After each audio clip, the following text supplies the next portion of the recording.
the only thing that will stop you doing anything you want is you.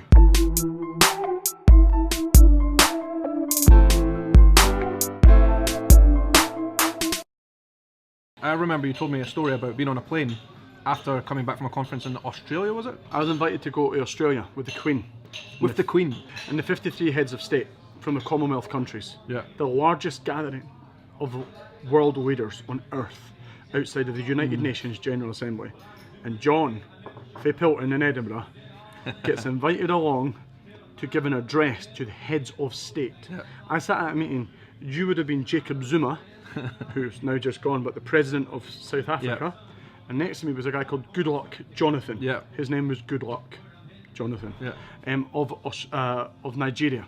He was the head of state of Nigeria. And then you had kind of William Hague and the Prime Minister of Australia and Her Majesty and all these different people. And I gave a speech.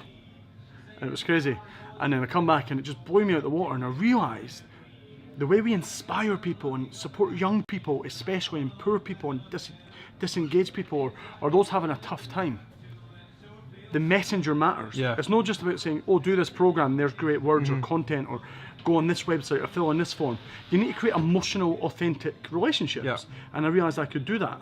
Because part of me was like, half of John was like the salt of the earth, authentic, grassroots, working class John, who was like tree hugging, believed in supporting people, and was like the guy who just wanted to blend in and help.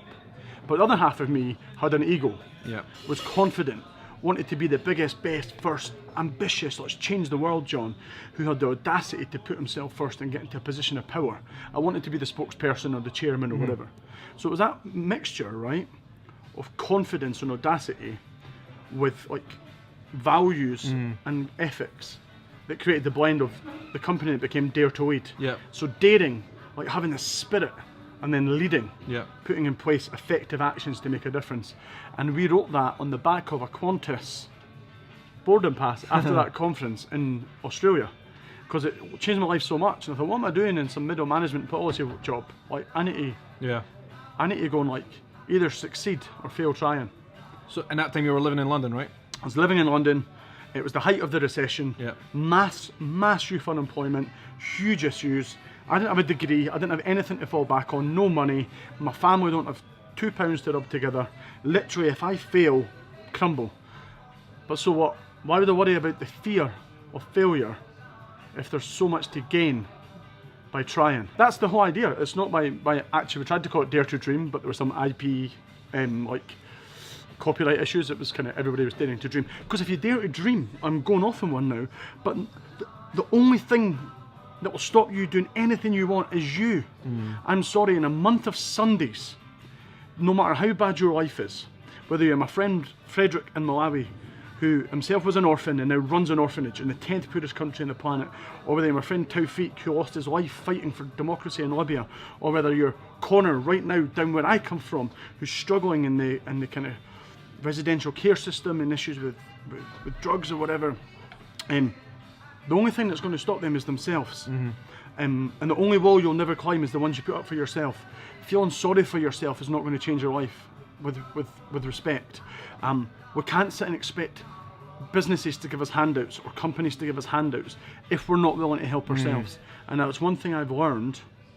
If you back yourself, other people will start to back you. Yeah. And good luck and fortune will favour the bold, will favour the hard-working, will favour the confident.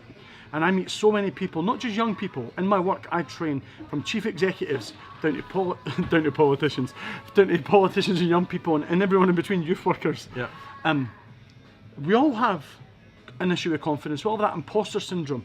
Who am I to be successful? And we look at others nailing it, and we think, oh my God, they're amazing. Yeah. But if you speak to any successful person, they will tell you it's as much about attitude and mindset as it is about talent. Actually, talent, I think, is a bit bogus, because the people who dare to get out there and make it happen are the ones that realise it. Yeah. It's nothing to do. There's a lot of talented people that have never been able to project themselves. Like talent can shine, but you know what? I see a lot of untalented people be very, very successful. Yeah. A lot of average people rule the world thanks to ingrained privilege, systemic privilege, or personal audacity.